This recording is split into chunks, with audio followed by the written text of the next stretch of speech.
Three ladies online, how about that? Yeah, how about that? How about it? Okay.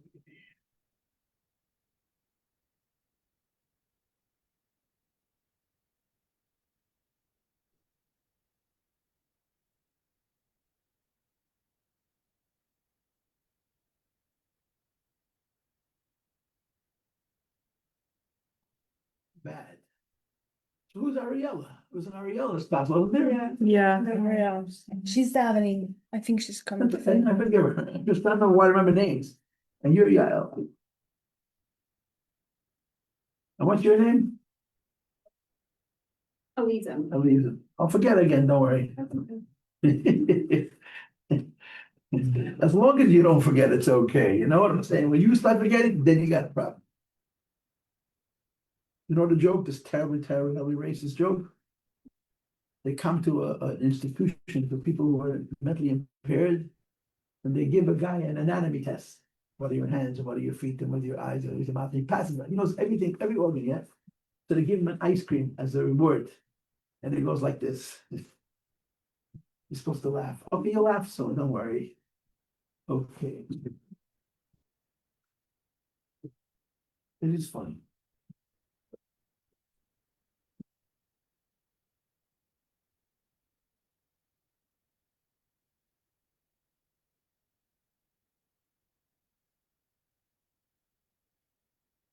Does anybody need a copy of Baruch She'amar, or do you all have? Does anybody need a copy of Baruch She'amar? That means, does anybody need a copy of this stat right here? Anybody? Does everybody? Does somebody, or does nobody? We're good? We're good, okay. So. Let's go, let's go, let's go, let's go, let's go, let's go.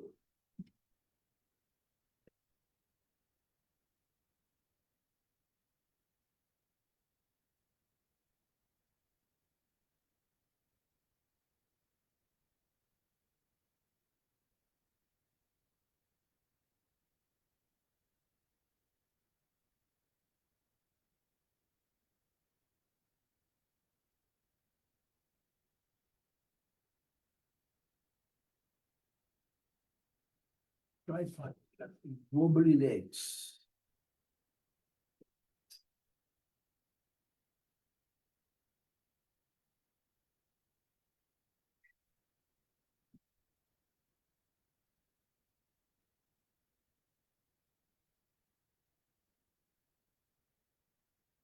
Okay, listen, people, good morning, first of all, hello.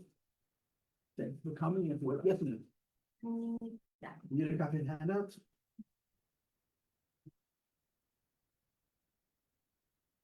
I'm just gonna show you, okay? You have about 15 different Baruch She'amars here. You need this one.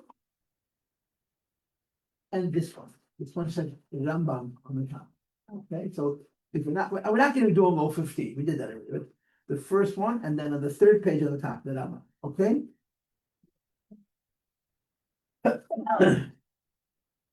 Rabbi Sai, we've been learning about Shama since the end of last year, literally. Both between Tzichus and Rambam, but next year I'm gonna do just Matan Torah. I was gonna work it. Not gonna be every few months, every few years I'll change from Tzichus to Rambam and back again. But Baruch Shama is involved, and I think I told you that when I teach, I'm not gonna teach you the Kabbalistic Baruch Shama. I'm gonna teach the boys. The Baruch Shama according to Chassidus and Kabbalah, I'm gonna teach in yeshiva. When we finish this Baruch Shama, we're gonna move on to Mizmor Seidah. That's how I'm gonna do it. So I'll get both Baruch Shamas, I'll do it. Two different places. Baruch Shama is, as you all know, the opening at Sukkot Zimra. And Yishtabach is the closing of Sukkot Zimra. So I've told this to you, I don't know, 50 times probably, without exaggeration. But there is an argument about Sukkot Zimra. When you are singing praise to Hashem, does the praise to Hashem include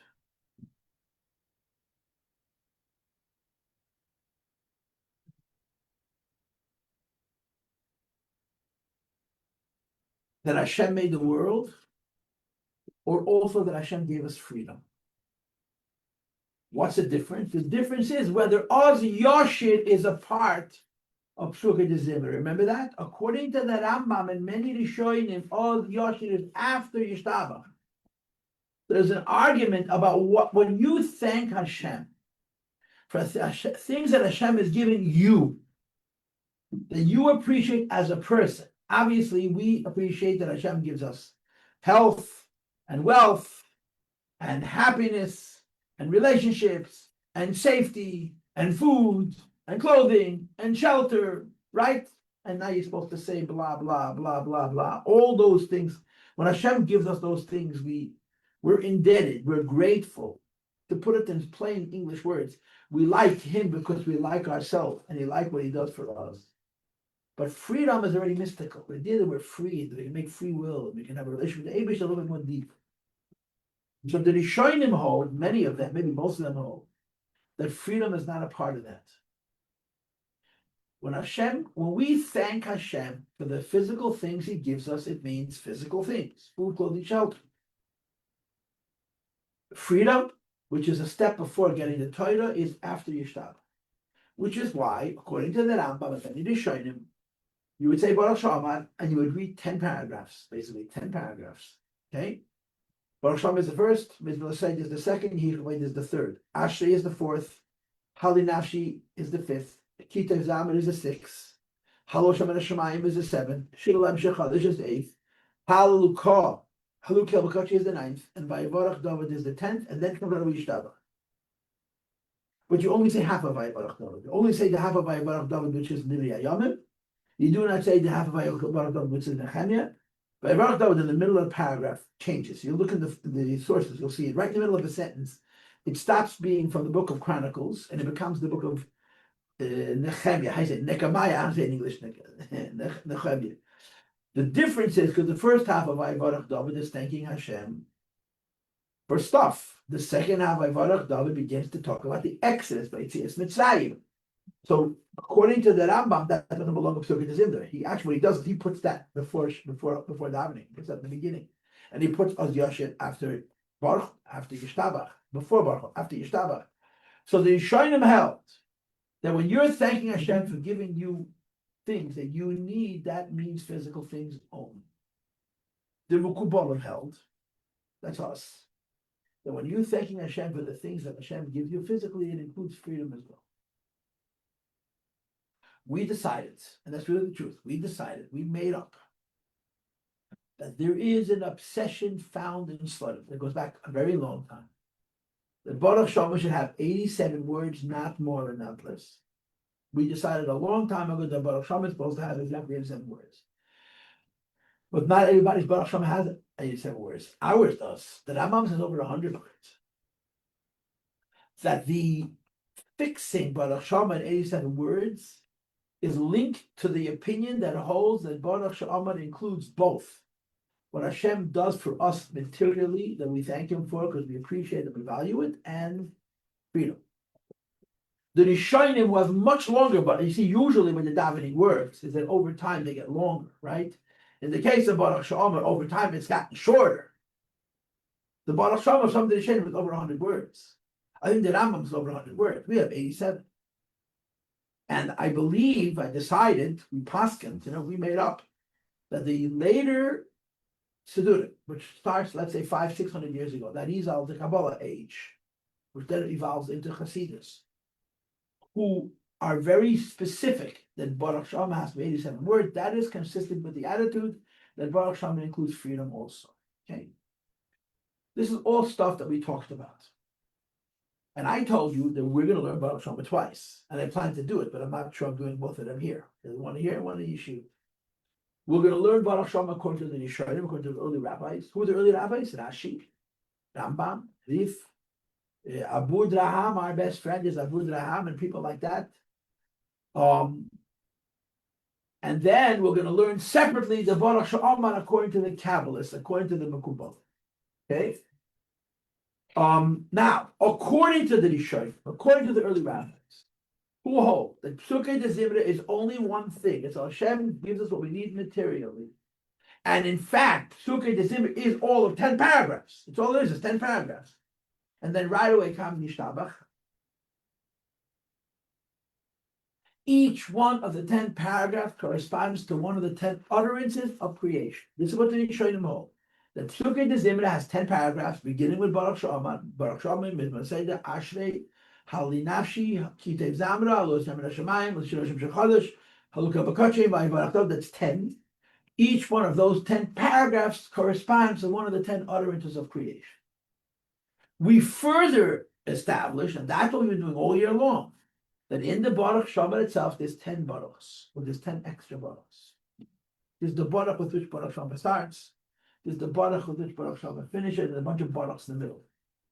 The number of extra Baruchs are exactly 10. That's what we hold. Why 10? Because every one of the Baruchs corresponds to a different utterance of creation. So it is what you would call classically Klal Prat. It's general and specific. The whole Psukei de Zimra is 10 paragraphs corresponding to the 10 utterances of creation. Baruch She'amar alone has 10 Baruchs which correspond to the 10 utterances of creation. I'm not going to ask you if you understood because I didn't explain anything. I just stated facts. But I could ask you if you remember. And if you don't, shame on me because I said it so many times. We're holding by the ninths. All year we're learning Baruch Shabbat. Baruch Shabbat is the first. And we went to all 10. And we're holding by the ninth. Baruch Kel Chai La'ad V'Kayim. Baruch Chai V'Kayim V'Netzach. Now, if you have our Siddur, which is the first page of your stack, it is number 11. Okay, if you have this page, the have a Siddur, it's Baruch. It's number 11. No, I made a mistake. It's number 8. But it's number 8. Baruch Chai La'ad V'Kayim L'Netzach. It's number 8. Now, there are a few anomalies here. First of all, if you follow our nusach, they're not in order. Second of all, we have Baruch Pedro Masel that none of the Rishonim have. I saw it only in the Maksavitzi, and the Rashi said it, but most of the Rishonim do not have Baruch Pedro. And I explained to them that Baruch Pedro Masel is going on Tshuva. If you were here before Pesach, I explained to you that the early Rishonim do not have Baruch Pedro Masel because Baruch Pedro Masel means that when Yid does Tshuva, he gets a second chance. The Rishonim didn't have that in their paradigm. That starts now.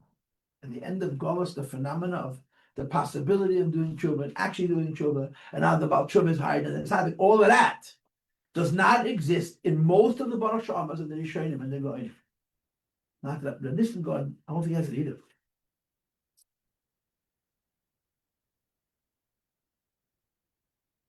He doesn't. The Nissan God doesn't have it. The Psag for sure doesn't have it. The Maksavitri had. The Maksavitri is Rashi's student, which is very old. He has Baruch Pedro Masel. The Rambam doesn't have it. The Siddur Katalania doesn't have it. Okay, these are very, very old Siddurim. So Baruch Pedro Masel is a Baruch that was added at the end of Golus in the last 500, 600, 700 years or so. And it speaks about Tshuva. Because the Rishonim, if you either you were a tzaddik or you were no good. You understand? And nowadays either you're about Tshuva or you're full of it. You understand what I'm saying? It's a different world. And it's going to change the whole Baruch Shama. It's going to change the whole Baruch Shama. We talked about this before Pesach. What I'm doing is I'm reminding you of what we talked, but I'm not going to re-talk it. I'm just setting you up for what we're going to be doing today. And I went into a whole big deal. Okay, if you look, I asked you to hold 2 pages, right? Hold our nusach and the page that says Rambam. Okay, notice that I did not say Rambam. Okay.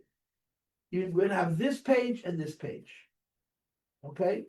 In my right hand, I have our Nusach, and my left hand on the top, you have the Rambam.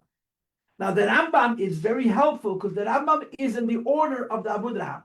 The Abu Draham has his own Nusach, and his Nusach is not in the order of the Asar Ma'amaros. But the Rambam Siddur is exactly in the right order, the way the Abu Draham and the Sefer HaMalamed and the Nibud Yochad, who have been our best friends for a winter, explain how there's one line of Baruch Shama corresponding to each other. Okay? If you look in our number 8, it says Baruch Chai La'ad V'Kayim L'Netzach, right? If you look at the Rambam's number 8, yours numbered? Huh? Are yours numbered or not? Mm-hmm. Yeah. Your Rambam is numbered? Yeah. Wow, because wow. Okay, My Rambam isn't numbered. Oh, the so I- Rambam? No, the Rambam is The not. Rambam is not numbered. It is. When I originally gave you the copies, I gave you them with numbers, Oh my but I don't know what happened to those numbers. They fell out of my page.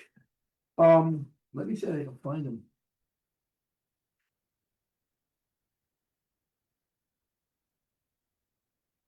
When I gave you this originally, I gave you the Rambam with numbers. I distinctly remember. Oh, you see, look.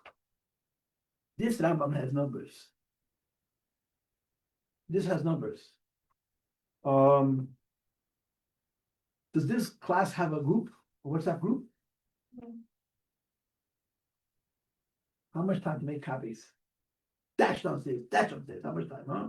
You come downstairs, everything starts moving in slow motion. A sign at a time. Some people forget things, some people float out, some people do both. You want to take copies? You want to do it? It's worth it. It's worth it. So I'll tell you what to do. I'll tell you what to do. How did I give it to you without numbers? Okay. Make just 2 pages. Don't make the back headers. You doing it? Yeah. Yael? The Rambam is on the top. Make them back to back. And make sure she understands, not this. Okay. Okay. Anyway, so you don't have the numbers, so it's not, I really can't do this the way I would like to. The bottom line is, I got pages. I got pages. I got pages. What's by us number 8, okay, which in the Rambam is number 8, if you have the numbers. By us it says Baruch Chai La'ad V'Kaim L'Netzach. By the Rambam there's one extra word. Baruch Kel Chai La'ad V'Kaim L'Netzach. Remember? I made up a whole pirush on that. I made a whole shekel on that difference. Why by us it says Baruch Chai La'ad V'Kaim L'Netzach, and we have an extra Baruch Pei Do Matzo. The Rambam doesn't have Baruch Pei Do Matzo, but he adds one more word, Baruch Kel Chai La'ad V'Kaim L'Netzach. And basically what I explained to you is that Kel represents Ein Seif. Okay, Tshuva comes from the Eibush himself, higher than Ein Seif. So the Rambam Baruch She'omer speaks to Ein Seif, but it doesn't have Tshuva. Our Baruch She'omer takes the Kel out and moves it someplace else, but it has the Mile of Tshuva. Okay, all of this is review. All of this is review. Okay, one more point by way of review before we start to move forward, and that is, what is the 9th utterance? Of the 10 utterances of creation, what is the 9th utterance? The 9th utterance is the creation of human beings. Nasa Adam v'tamenu k'dvusenu, let us make men in our form and our image. I gave you 3 classes on this, I know, because I spent a lot of time this morning listening to myself talk from before Pesach. I try to remember what I said, what I didn't say, okay? I gave you 3 classes on Baruch Chai La'ad V'Kaim L'Netzach, or according to the Rambam, Baruch Kel Chai La'ad V'Kaim L'Netzach. What does the creation of man have to do with the fact that Hashem lives forever? The answer is because man lives forever. We're not praising Hashem lives forever. Obviously, he lives forever. He's the Eibush. Baruch, blessed be Kel, the God who is Chai La'ad, who lives forever, L'Kayim L'Netzach, and exists for eternity.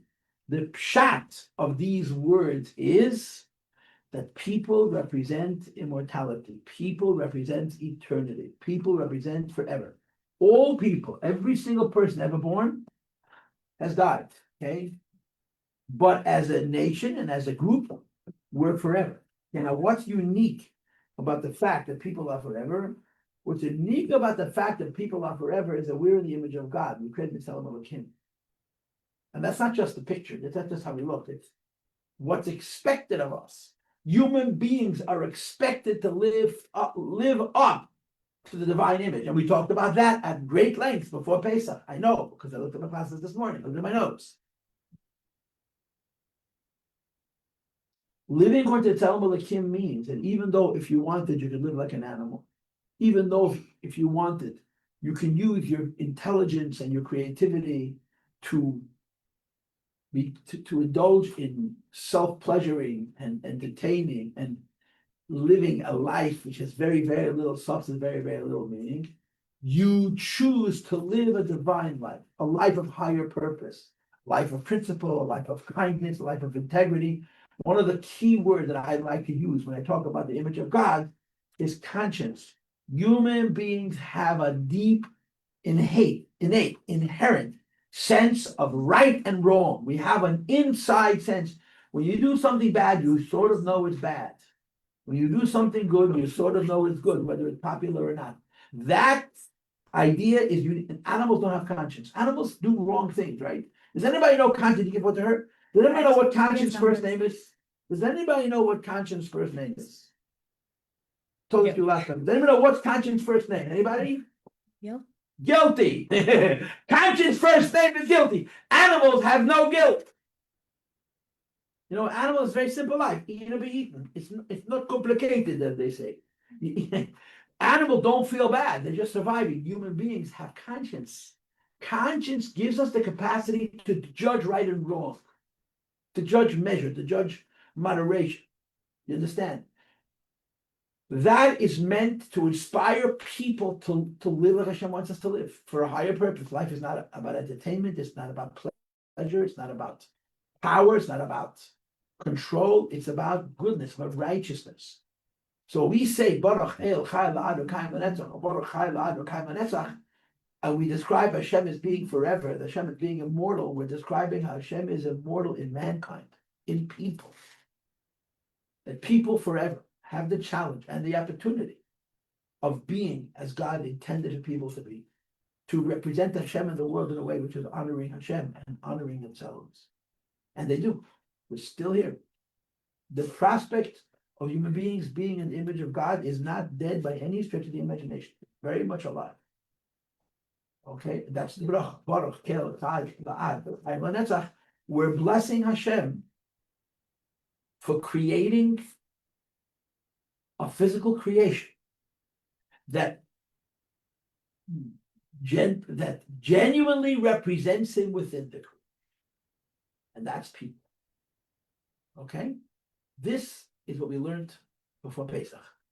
Questions or comments?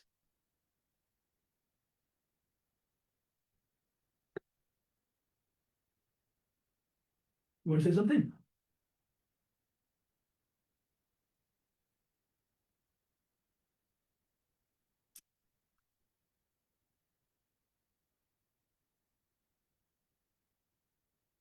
You're Yael. You're Ariel. Yes.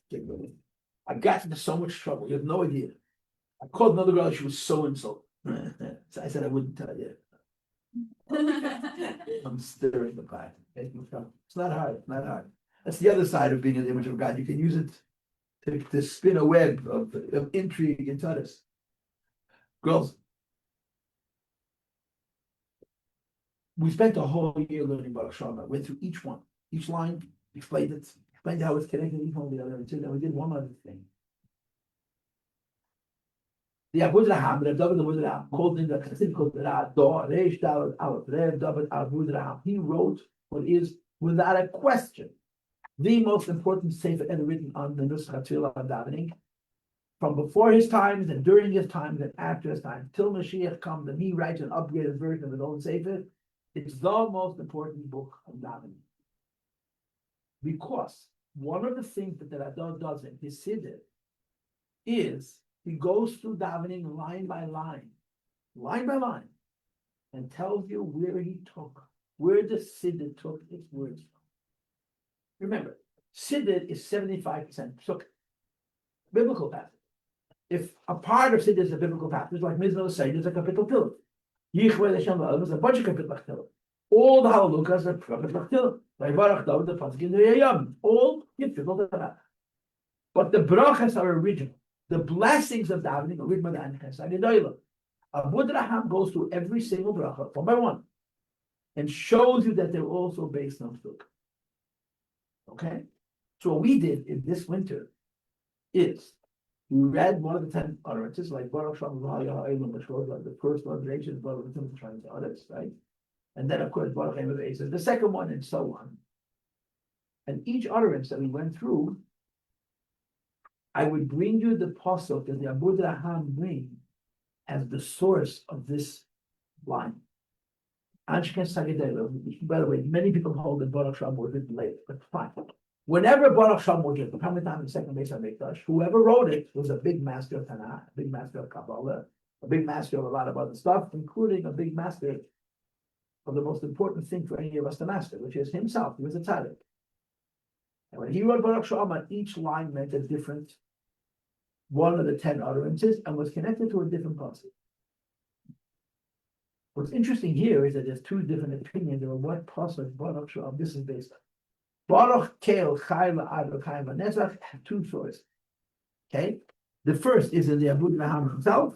The Abud Raham says Baruch Kel Chai La'ad V'Chaim V'Netzach is based on the pasuk Tzoma Nafshi Le'Lekim L'Kel Chai. My soul thirsts for Lekim, for the living God. That's what the Abud Raham. The Baal HaMelamed, who the Abud Raham quotes, said nope. That Baruch Chai La'ad V'Chaim V'Netzach goes on the word Yimlech Hashem L'Yelam Baruch. Hashem rules the world forever. Hashem Yimlech L'Yelam Baruch. So here, it's really not a contradiction. One is speaking about the first half of the phrase, the one is speaking about the other half of the phrase. But we have two different psukim, two different Torah passages that are both considered the source of these words. Baruch Kel Chai La'ad V'Chaim V'Netzach. Now remember, in our nusach, you don't have the word Kel, so our nusach is Baruch Chai La'ad V'Chaim V'Netzach. But according to the nusach of the Abud Raham, which is also the nusach of the Rambam, if you have the word Hakel, Baruch Kel Chai La'ad V'Chaim V'Netzach, that first pasuk is connected to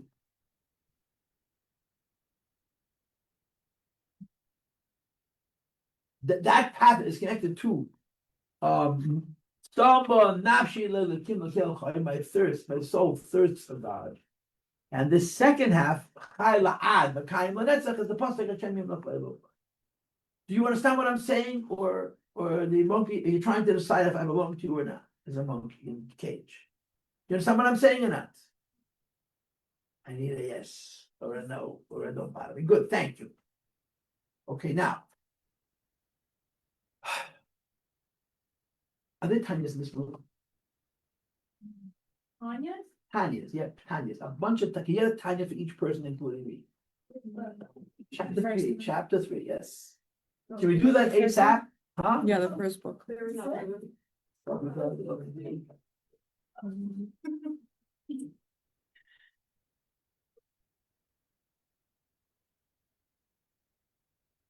someone who says the Rambas Nusa.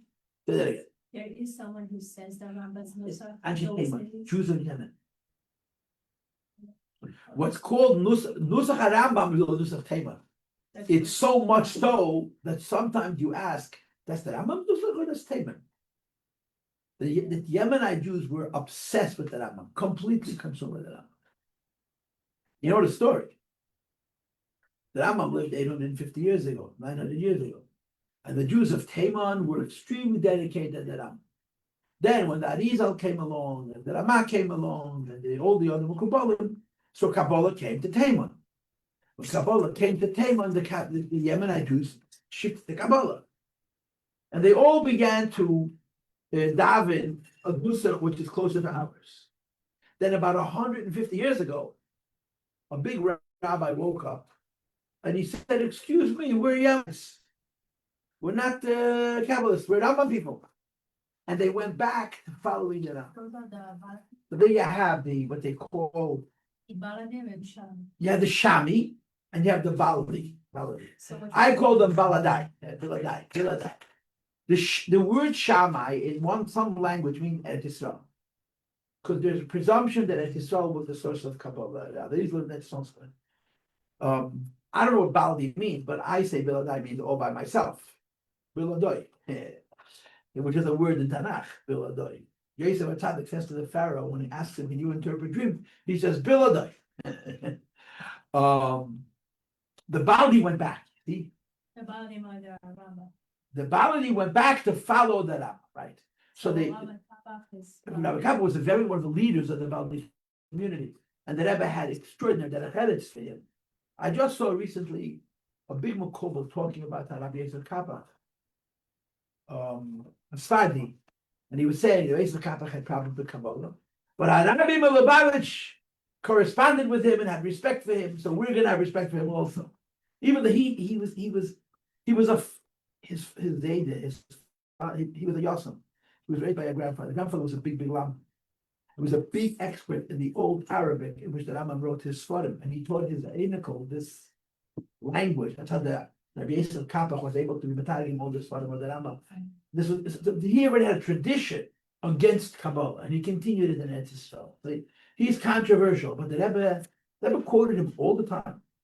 Whenever the Rebbe quoted the Rambam's Sfarim, he would quote the Nusach of the Harav Kapach separately. Yeah, but Tanya? Yeah, open up a chapter 3, please. Now, did everyone have the same book? You all the same book? Mhm. Good. The only one laughs at my jokes is me. Top of page 73.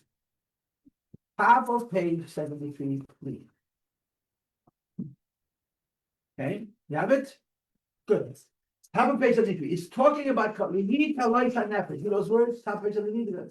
Kalais hanefesh means a yid serves Hashem with such enthusiasm, with such exuberance, with such passion that his neshama floats away from his body. Literally, yeah? And the Alter Rebbe brings 3 psukim. Number 1. It says in the pasuk, Nichsefo v'gam kol nafshi.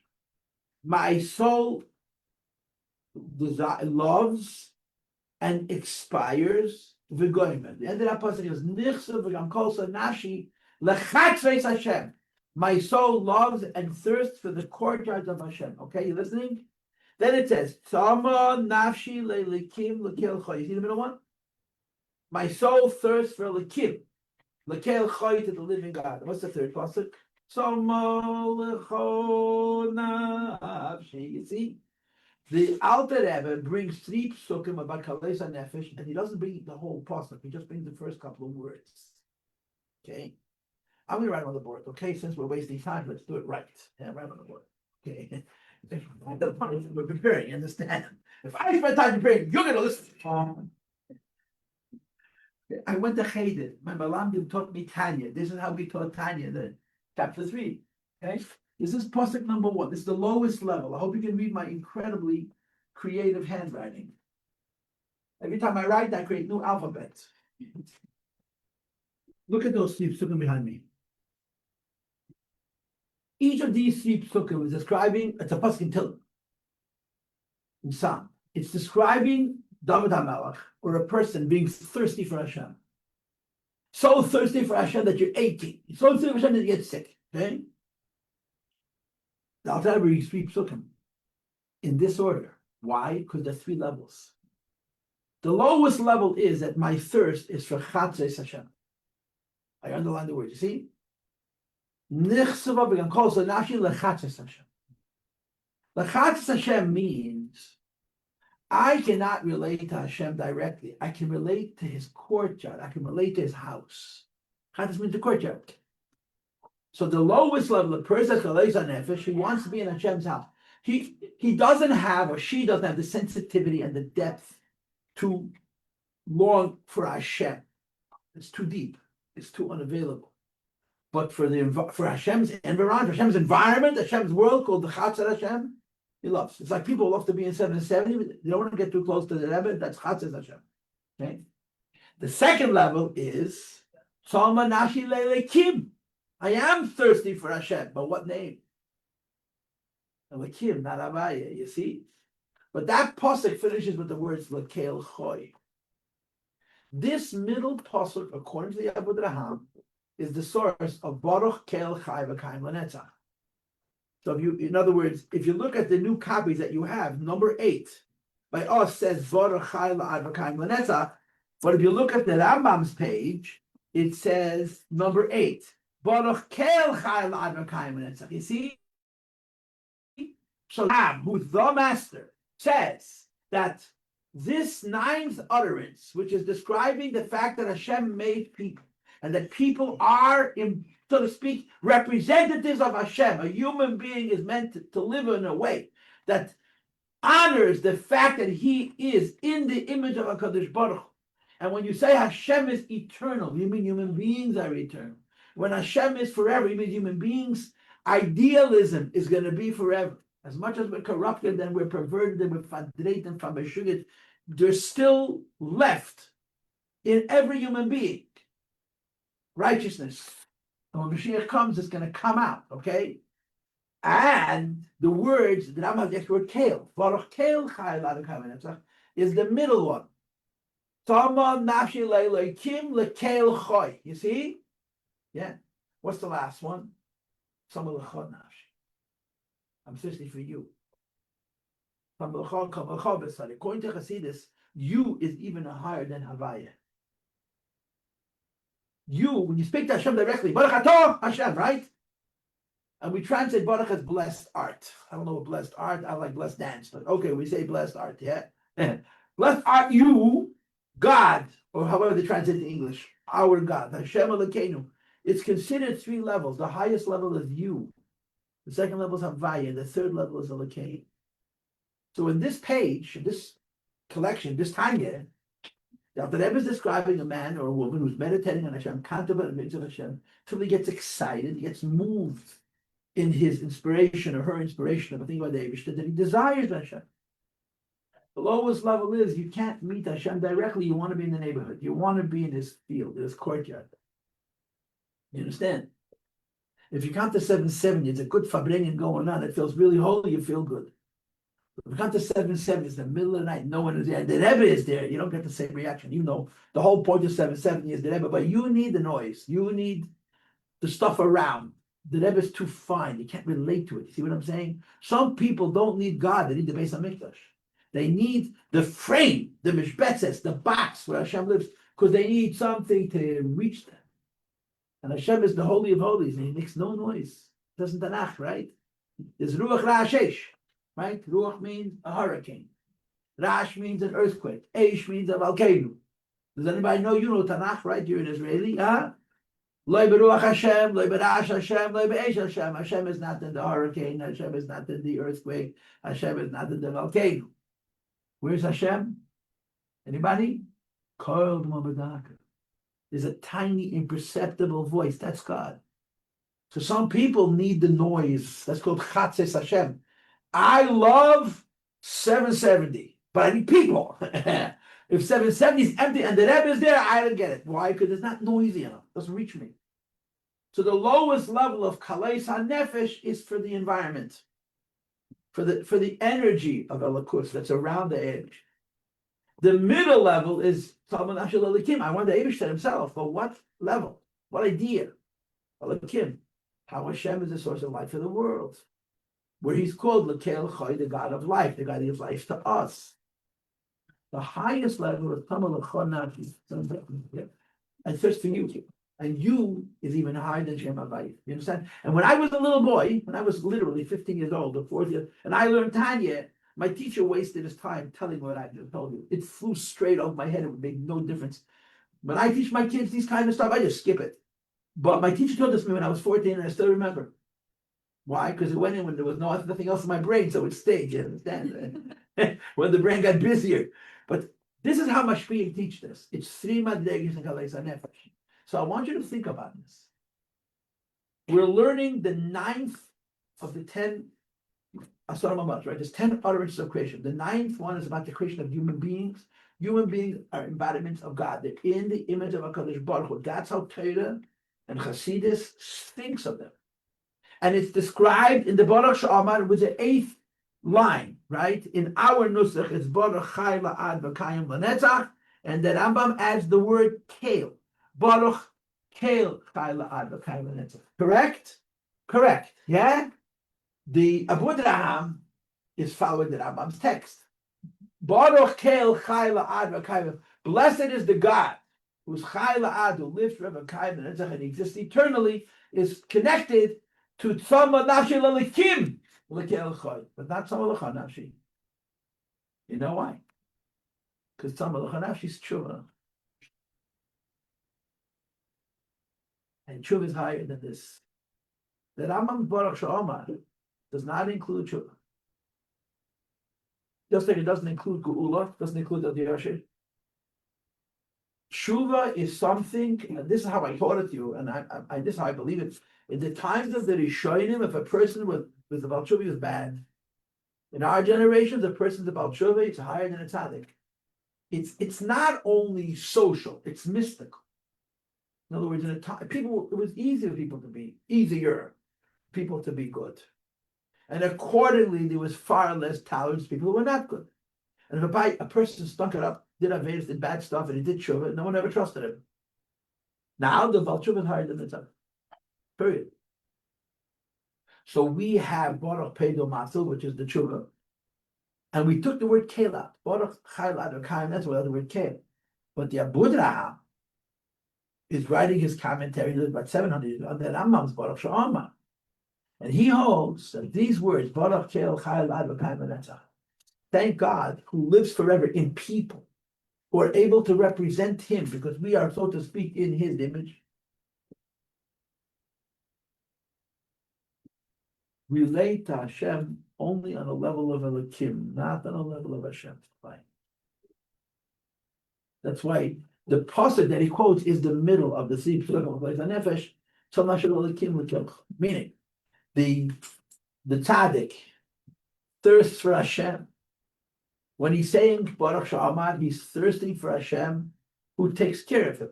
When he gets the Shema, he'll be searching for Hashem who's true. Yeah. When he gets the Shemona Esrei, he'll be searching for Hashem next to whom he's nothing. But when he's saying Psukei Dezim and he's searching for Hashem, he's searching for the Hashem who gives him what he wants. He's searching for the Hashem who he likes because he likes himself. He's searching for Hashem who he likes because he gives him good stuff. That Hashem is not L'cha, it's a L'kim. And there's a consistency here. You know, a tzaddik's closer to Hashem. But a tzaddik doesn't have highs, doesn't have lows. The Baal Tshuva can be much further from Hashem. But he can be even closer to the tzaddik. Both of those things are included in the word Samalachon Nafshi, Kamalachon B'Sai. You don't say a name. I thirst for you. Not for Avaya, not for Lakim, not for Kel Chai, and certainly not for the courtyard. Chatzas Hashem. So it's precise that the Abud Raham's chosen pasuk to explain the Rambam's version of Baruch Keil Chai La'ad V'Kaim L'Netzach, which is representing the 9th and 10th utterances, should be this pasuk. I think it fits exactly. Now you have to understand, I'm explaining this to you. The facts are the facts. The explanation, I'm making it up. I don't have a source. You understand? When I started to prepare, I remembered, when I was 14, my Malamed told me, actually 13, my Mishpia told me that the 3 psukim about Kaleisa Nefesh and Pei, give are 3 levels. So this morning, I was sitting and working, I picked up my head, then what Pedic was that in? And like 5 kids said, Pedic 3. I was well, I couldn't remember what Pedic it was in. 5 Bachim was out there. Pedic, but why? They just learned it. And chapter 3 right at the beginning of the book, those haven't forgotten yet. I learned it in 1978. Now it's what? 2086. I lived it 48 years ago from my teacher in the 9th grade. And I remember thinking, I don't need this information. Well, now I needed it. I have to know this meaning and flip.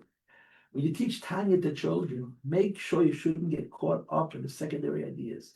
They have to understand the basic message. And a 14-year-old does not need to know why you're a thief that it's 3 levels. He doesn't even know what to do with it. Just make sure he understands the basic idea. You learn about Hashem, you think about Hashem, you develop feelings about Hashem, and those feelings help you control your Yetzer Hara. That's all he's got to know. Anyway, my teacher told it to me, so now I'm telling it to you. My point, he doesn't choose the highest pasuk. Choose the pasuk in the middle. Because it explains exactly what a tzaddik is. If you could imagine a world where people have the capacity to do the right thing, not the wrong, and there's a literal tolerance for people who make mistakes, people are not given second chances. Our whole world is true. Our whole generation is true. Literally. And we're going to bring Mashiach. The Rambam brings from the Gemara. The Rambam Paskin, they bring from the Gemara. That the prerequisite to the coming of Mashiach is true. And as soon as the tshuva Mashiach comes, and there's 2 ways that people do tshuva. Either Hashem makes it so hard that people do tshuva, or a sense of a very, very big tzaddik and inspires them and they all do tshuva. And I think we've been through both of those things. You understand? We went through the Gemara's lashon is Melech she'gezeresav kosher kahom, a king whose decrees are as evil as Haman's. The Gemara was written 1500 years ago. And there was a king in our life, in our history, our recent history, whose potatoes were equal to Haman. And he killed 6 million Jews. You understand? This happened. The Gemara says it. And this is going to wake people up for tshuva. The Machlokes wasn't going to be sure. They're both true. And then you have an alternative. The Yidden do tshuva by themselves. So the big tzaddik, and he comes along and he loves people so much. He's me'er the tshuva. One thing is for sure, tshuva in the times of the Rishonim was not so wonderful. Not making a mistake was always better than fixing it. That's why in der Baruch Shama there is no better pay the Muslim. But in der Baruch Shama there's the extra word kale. Kale means godly revelation. So Yidden who lived 1,000 years ago, when they said Baruch Shama, philosophically they were Madrigas Tzaddik. They were closer to Hashem. Not as far as the person that does an Aveda, not as close as the person that does Tshuva, in between. And therefore, their relationship with the Lakus is the Madriga Kale, which means Oyed, not Etzem, light and not the essence, okay? And their Kalais HaNefesh was to Shem Elokim, not to Shem Havai. I think this fits perfectly. I think if I say it 3 more times, it'll be clearer, right? I think I said it 3 times already. I'm trying to convince myself in case you haven't figured it out. But I think it was pretty clear. Questions or comments? No questions, no comments? Let's break it. You're saying it? Go ahead. You're saying that to begin. Forgive me for doing this because I'm a really bad guy. What's your name again? Eliza. Eliza. I'm gonna forget. Okay. Yael, Ariel, Eliza. It's very confusing for me. Go ahead. I'm old. I'm old. So it's good to be old. I laugh at myself. I like myself more than I was 20. I just wish I remembered things. But maybe that's why I like myself, because I forget all the stuff about supposed to remember. Go ahead. What's on your mind? So Deacon were middle level because they didn't need to get this extra closeness. Correct. Right. It goes both ways. They didn't need it. They didn't have access to it. The Baal Tshuva needs it, and he digs deeper. Yeah. So there's the upside and the downside. You see. Mhm. Any other questions or comments? We're going to break 5 minutes. How long is 5 minutes? Fine. Until my coffee is ready, though. 300 seconds. Okay, please. Okay.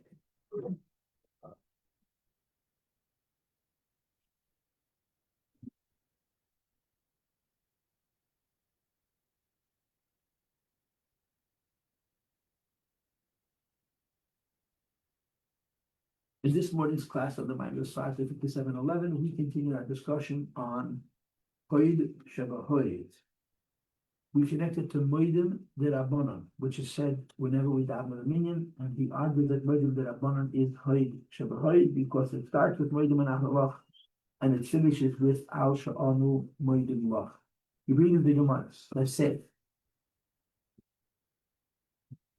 that any person does not now bow by Moedim is not going to have face a mason. Yeah. He also brings the quote that if anybody does not bow by Moedim, his spinal cord will become a melchor, will become a snake. And of course, the explanation for both of these chazal are that some aspects of our Jewish life have to be done instinctually, almost without thinking. You just submit. That is the concept of Chayim B'Hoid, and Moedim represents that idea. In the course of this class, we explored the 3 brachas, 16, 17, and 18, Tefillah, Avodah, and Edah. They explained how Tefillah is much deeper and much more intimate, but not as strong. Avodah is tougher and harder, and not as sensitive. And Edah is the toughest and the hardest and the least sensitive of all 3. But in Edah, which is of course connected to the Halanisim, which was so Chanik and Fudah, which are rabbinic, rather than on based on Shavuos and Sukkot, which are biblical Yom Tovim. They are said in Moedim and Shemini Esrei, and in the second bracha benching.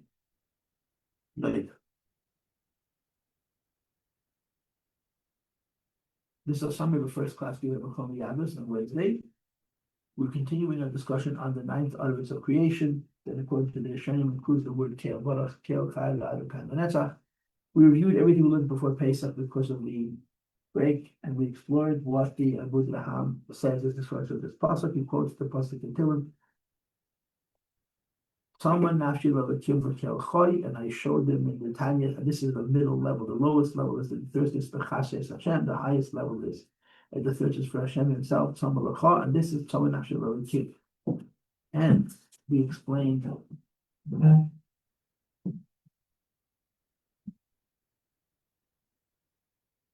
that there's three levels of Karef and Nefesh. The lowest level is Chassid Hashem, the second level is Elohim, the second level is Lachah. And Tzaddikim are holy by the middle level, which is Elohim.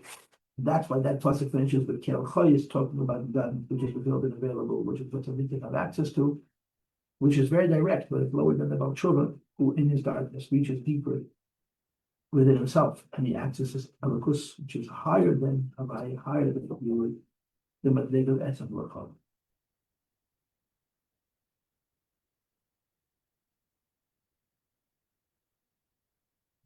You know what's going to happen? No, it's going to be. My computer's going to type this up for me. It's really, really cool.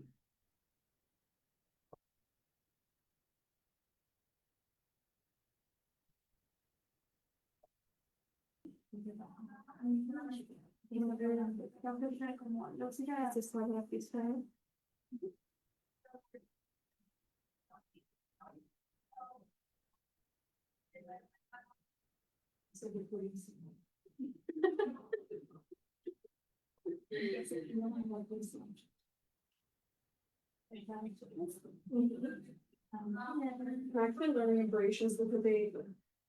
Or what's the one Torah or mine's? Wow, I'm actually learning embraces for oh my god, I have that. Okay, 3 minutes exactly. 3 minutes exactly. I am sorry, people. Are we there yet? Shall we? I love it. Embraces. Yes or no? Yes. I'm going to say yes. Why not? Okay, come on. I'm sorry I'm late. Okay, now, girls, what am I going to tell you now? Just told you that our best friend, Abraham, says that the source of the 9th elements of creation, which is the creation of man, which is the words Baruch Keil Chai La'ad V'Kaim L'Nes according to the Rambam, it's consistent with the middle level of Klais Nefesh. Okay, now, but Abu Draham quotes in his Sefer another Sefer, and I do not know what the Mechaber is. The name of the Sefer is Sefer HaMalamed, the book of the teacher. The Sefer HaMalamed, and I believe that Ibn Yakir quotes a different pasuk. That the words Baruch Chai La'ad V'Kaim L'Netzach, Baruch Keil Chai La'ad V'Kaim L'Netzach are connected to the pasuk Hashem Yimloich La'olam Vod. You should know that pasuk. We say it in Aleinu. Right? Hashem Yimloich La'olam Vod, then comes V'nema. Remember? Okay, so Hashem Yimloich La'olam Vod is, according to the Sefer HaMalamed, the source of the pasuk Baruch Chai La'ad V'Kaim L'Netzach. What's the connection? The key of the word La'ad, right? Hashem Yimlach La'olam Vod. Hashem is going to be the king over the world forever. And Baruch Chai La'ad V'Kaim L'Netzach, Hashem lives forever. The constant is that Chai La'ad V'Kaim L'Netzach is speaking about people, meaning representing Hashem in the world for an eternity. People representing Hashem in the world for an eternity is connected to the Eibishter being a Melech. You see the connection? You see the connection? I'll explain the connection to you. Okay, of course you see the connection, but I want you to see it better, so I'll give you my speech. Okay, the one I prepared. What's the opposite of a king? A dictator. What's the opposite of a king? A politician. What's the opposite of a king? Should I say bad words in the show? Trump. Okay, don't get nervous. I would say the name of the Iranian president, but it probably just changed. Not forgot, the new one, I forget, I never knew. Okay. So Hasidus is a big deal. Hasidus is a big discussion about a king and a dictator. What's the difference between a king and a dictator? There's a Moshe and there's a Melech. You say davening Shabbos, yeah? Right before Baruch Sha'ama, we sing Haderes V'Emunah, right? Haderes V'Emunah is in the times of the Goyim. It's a very old prayer. It's not from Ashkenaz, but it's an old prayer. Remember how it works? Every letter of Aleph base has two, right? Two Aleph. Haderes V'Emunah. Base. Habina V'Bracha. Gaya V'Gdula. Adeh V'Adib. Right? Right? Then you have Hamlucha V'Memshala. Lucha means a king, and Memshala means a dictator. And if you know how Haderes V'Emunah works, every sequence of two, the first one is the higher one, and the second one is the lower one. Ha'hayd v'ha'hadir. Hayd is higher, hadir is lower. Melucha v'memshala. Melucha is high, memshala is lower, and so on and so forth. Okay, what is the difference between a king and a dictator? It's very simple. Kindalach. A dictator is a man or a woman who seeks power and control. For whatever reason, they want to help the people. Of course, everybody wants to help the people. They'll sell you all the bricks, all the bridges and tunnels all over New York City, into New Jersey and into Connecticut and to Pennsylvania, as long as you vote for them, right? It's all about you, right? A dictator is thinking about himself. A leader who seeks leadership is thinking about himself. Now, here's the rule about leaders. If leaders do not provide the citizens with provisions, they're going to fire him and take another one. It's called a revolution. You have a leader and he's no good. So you put up with some garbage. Sometimes you put up with a lot of garbage, but if it's too much garbage, you fire, get another one. You understand that? In other words, if you're a dictator, if you're a politician, politicians are dictators, they don't use a sword, they use lies. You understand? But you get the point. A person whose leadership is predicated on their desire to lead. The rule of thumb is very simple. If I want to be a leader, I'm only going to give you as much as I need to give you to hold on to my power, because I'm thinking about me, not about you. Leaders provide. If you're a leader, you're president of a country, you're the governor of a state, you're an administrator of a community, doesn't matter what. If you went into politics because you want to have a career in politics, you are going to provide your citizens with something. Because if you don't provide your citizens with something, you're going to get fired. But how much are you going to provide your citizens with? The answer is as much as I need to stay in power. More than that, why should I? I'd rather go on vacation and leave it to my subordinates. You understand that, right? What's a king? A king is chosen with free will. The king doesn't want leadership. The people want him to king. So there's a big conversation in Hasidus that a king is based on free will for two reasons. Number one, the people choose their leader. They come to this person and they say, please be our king. And the guy says, me? You're nuts. I want to stay in the shadows. I was hiding till now. I want to keep hiding. Shmedel, Bedel, Chaim, Moshe, Yotzmach, all want to be leaders. Choose them. And what do the people say? We don't want Shmedel, Bedel, Chaim, and Yotzmach because they want power. We want you because we want you to take care of us, not yourself. So the people come to this person and they beg him to be a king with their own free will. And when they convince him, he becomes a king with his free will. So Melucha is connected to Ratzon twice. Menucha is connected to free will twice. The people choose the king and the king chooses the king. You see? So it's a funny thing. When a king chooses to become a king over a subject, you have to be out of your mind to do it. But let's forget about that for a moment, yeah? How much is he going to give the subjects?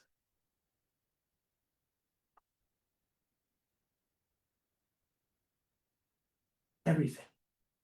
Himself. Because he's not in it for him, he's in it for them. When I want power, I have to give you enough to stay in power. But when I want to satisfy your desire, I give you your desire.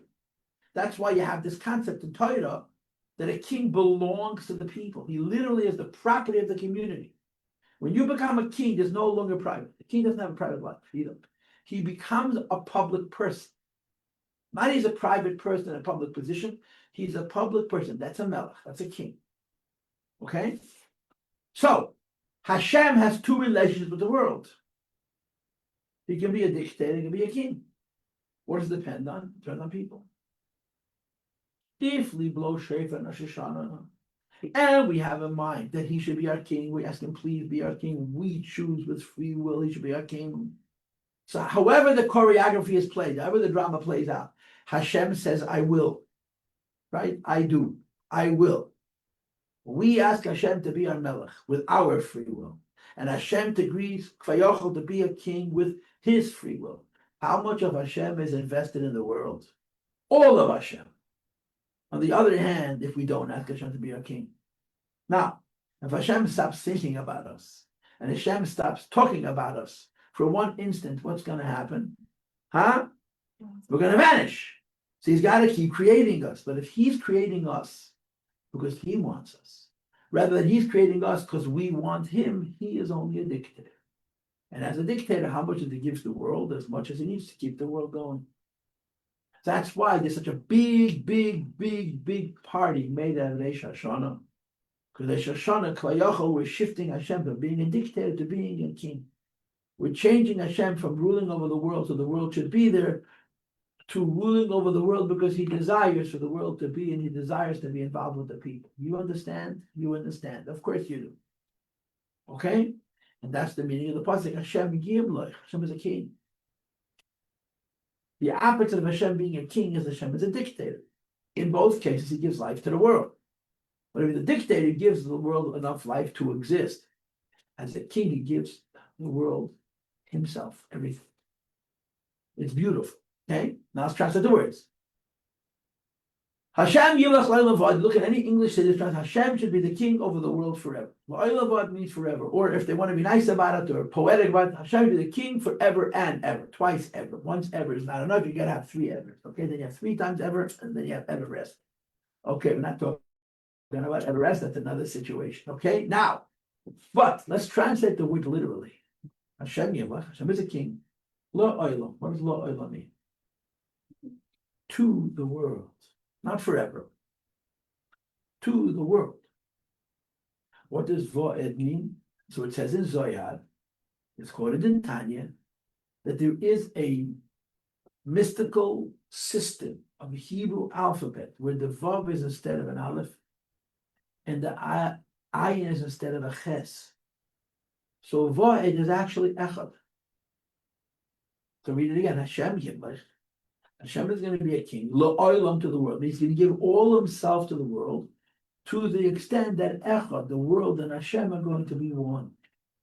It's a lot more beautiful a meaning than Hashem is the king forever and ever. Most importantly, we're defining Melech.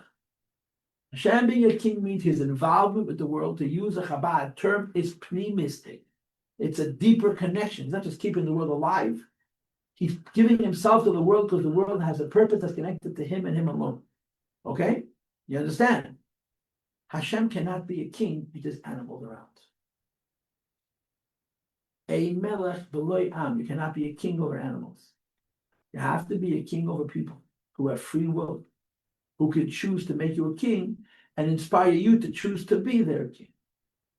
So, in the creation account, when you read the story of creation, on Sunday, Hashem was a dictator. On Monday, Hashem was a dictator. On Thursday, Hashem was a dictator. On Wednesday, Hashem was a dictator. On Thursday, Hashem was a dictator. On Friday morning, Hashem was a dictator. Not because he's a selfish guy, because there was no one around to say, please be my king. Friday afternoon, Hashem finally got around to creating Adam and Chava. And it says in Chazal that the first thing Adam Rishon did was he said, Adonai Malach Geus Lavish Adishem Adonai Eistis Azar Av Tikin Teva Baltimin. Adam Rishon stood up. He was a lump of clay. Yeah, he got up. He turned around to all the animals around and said, "Let's make Hashem our king." Boyu v'nishtachave v'nichra nivrach of the Adishem Eisenu. Let's make Hashem our king. So it says in Midrash, and it's brought in and it's explained in Kabbalah, and it's developed profoundly in Hasidus. Rosh Hashanah was. The Adam edition was created on Friday, the 1st of Tishrei. Every year, the 1st of Tishrei, we say Hashem Malach Geus Lavish. We make Hashem a king. Because until there's people with free will who can choose to connect to Hashem in the kind of way that they can inspire Hashem to choose to relate to the Eibishter, Hashem is not a Malach, he's a Moshe. Hashem, involved in the world, is not really giving all of himself to the world. He's giving the world just enough for the world to continue existing. And you know what the Eibishter needs to do to keep this world going? A parverte. You speak Yiddish. Huh? A few words, that's all it takes. So Baruch Chayla Advokayim Lenetzach means something very profound. When he makes people, remember, what's the ninth utterance? When he makes people. Hashem exists forever, translates the Sefer HaMalamed, quoted by the Sefer Abud Raham, when he makes people Hashem Yimlach La'ilabad. It doesn't only mean that Hashem kings forever. It means Hashem kings forever. In other words, not only were there always going to be people on earth who are going to represent Hashem, even though the world can go nuts and people can get so petty and so childish and so materialistic and so sad, it's really the best word, sad. There will always be people with conscience. There will always be people whose first name is guilty and last name is conscience, who are thinking about truth and righteousness. And in living a life of truth and righteousness, they are manifesting Hashem in this world. They are pieces of Hashem. They're in the image of Hashem. But in so doing, Hashem is the king of the world and not the dictator of the world. If there's no people, there's no king. Because the kingship has to be Berotzen. And that's how the Sefer HaMalamed, which is Sefer Abud Raham quotes, explains this Baruch Hashem piece. The whole thing is 5 words. Baruch, Kel, Chai, La'ad, B'Kayim, L'Netzach. I'm sorry, 6 words. And we have 2 biblical passages to explain these 6 words. Number 1. I thirst for God, but God connected to Teva. Number 2. Hashem is going to be the king over the world, so the world and Hashem are one. The composite of these 2 psukim enlightens this baruch. Right? If you have 10 baruchs in Baruch She'amar, 10 extra baruchs in Baruch She'amar, and each one of those baruch represents another one of the Son of Mars and Arts of creation, and this one is about the creation of people. What's the creation of people? Creation of people doesn't mean people who build skyscrapers and wear silk clothes and kill each other with machine guns, the atomic bombs. That's not people. That's animals who are never too smart for their own good. People are people who look heavenward, like it says in Iyar. People walk upright. Animals walk on all 4. People see the sky. They're supposed to look upwards.